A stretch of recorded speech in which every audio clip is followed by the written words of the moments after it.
Here we go. Outrageous! Hello, my name is John, and I love to talk movies, comics, anime, and if you have similar tastes, consider clicking that subscribe button. And today, we are going to be talking about the brand new Netflix original film, Enola Holmes, directed by Harry Bradbeer, and starring Millie Bobby Brown of Stranger Things fame as the title character. And this is a film, I believe it's based off of a novel series, which I am very unfamiliar with. And so I guess let's move on. Let's move into the review by talking about the action. And I had seen the trailer, and the trailer had some action elements to it, definitely. But I wasn't necessarily sure if I'd include this section of the review or this category in my review until I actually saw the film. And then it was definitely like, yeah, definitely, because there's a lot of action in this film. And that's kind of somewhat shocked by how much action there was in, and it's all good quality action as well.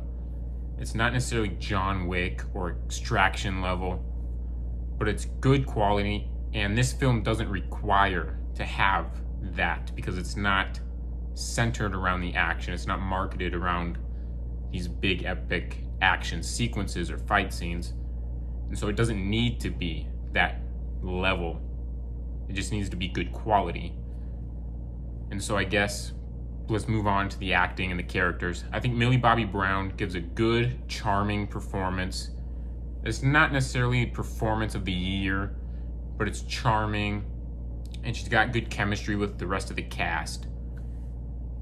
And it's also and it's pretty memorable of a performance as well. And then I think Henry Cavill, who I'm a big fan of, plays Sherlock Holmes, and I think he does a good job with the role, really good job.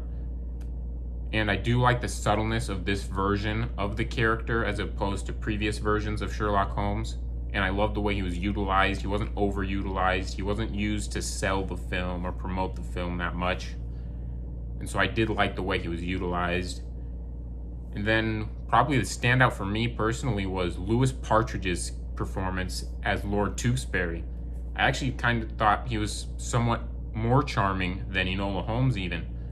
And I think he had great chemistry with Millie Bobby Brown, and it just made that relationship just even more charming. And so I think he was kind of the standout for me. And then you have Sam Claflin playing the other Holmes brother. He was the one. The performance was fine. He was written a little obnoxious at times, but he's meant to be obnoxious. But I do think they went a little overboard in a couple of scenes with regard to the obnoxious jerk stuff. So I guess moving on to the visuals. The cinematography in this film is pretty great. There are certain moments that look like moving paintings, and I always love those kind of shots, especially when the shots where they're approaching Tewkesbury Manor from like the driveway. I thought those were great, and the costumes all look great. The production design, it was all good. The way they designed the castles, the London streets and alleyways. There's not much negative things to say visually about this film. And so I guess moving on to the story and the writing. The plot is pretty well written. About halfway through, it does kind of change up a little bit. Kind of the mystery kind of changes. But you still come back around at the end.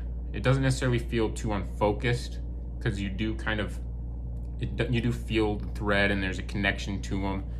And that mystery that you had at the beginning does come around in the end to being solved. So it's not like you have this loose, unsolved plot line in the film either.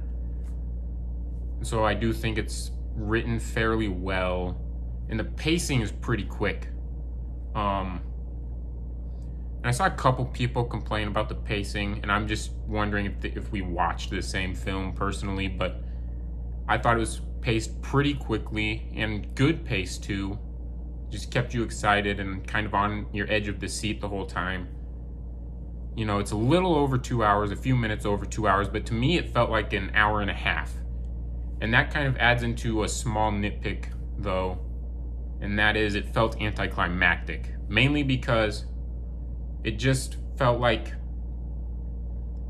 there's more to the story because of how quickly it was paced. It felt like you still had like a half hour left of the film, even though all of the stories had kind of concluded. It still felt like there's time left in the film because even though the stories were concluded, you didn't have that epic feeling in the climax that you probably should have. And so I do think it felt slightly anticlimactic, but not too much. And then one other nitpick would be the messaging. It's a great message that this film has, but it's handled a little heavy-handedly at times. And mainly because there are moments where it feels like they're preaching rather than teaching.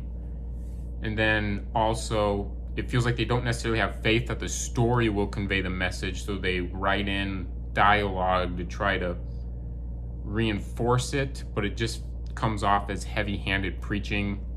But that's also a nitpick. It only happens a couple times throughout the film. And then last, you got the sound. There's not too much to say. The sound, it's not bad. But it's also not something you're going to take away from the film. It doesn't get in the way, which is a good thing. You don't want something that'll get in the way of the enjoyment of the film. But there's no like memorable score or anything in it, or soundtrack sequences. But it doesn't need to have that either. And so there's not much to say in the sound section of the review. And so I guess we should move on to the overall rating. Enola Holmes is a charming mystery, coming-of-age period piece. It has a good message, although a couple times it feels a little heavy-handed. And so if I had to describe this movie in one word, and that would be charming, because it's just a charming film to watch. And so for all of these reasons, I would have to give Enola Holmes a 4. Thanks for watching my video. If you've seen Enola Holmes, consider commenting your thoughts down below. And if you enjoyed this video, if you enjoyed me, go ahead and smash that thumbs up button and consider clicking that subscribe button if you enjoy movies, comics, and anime as I do.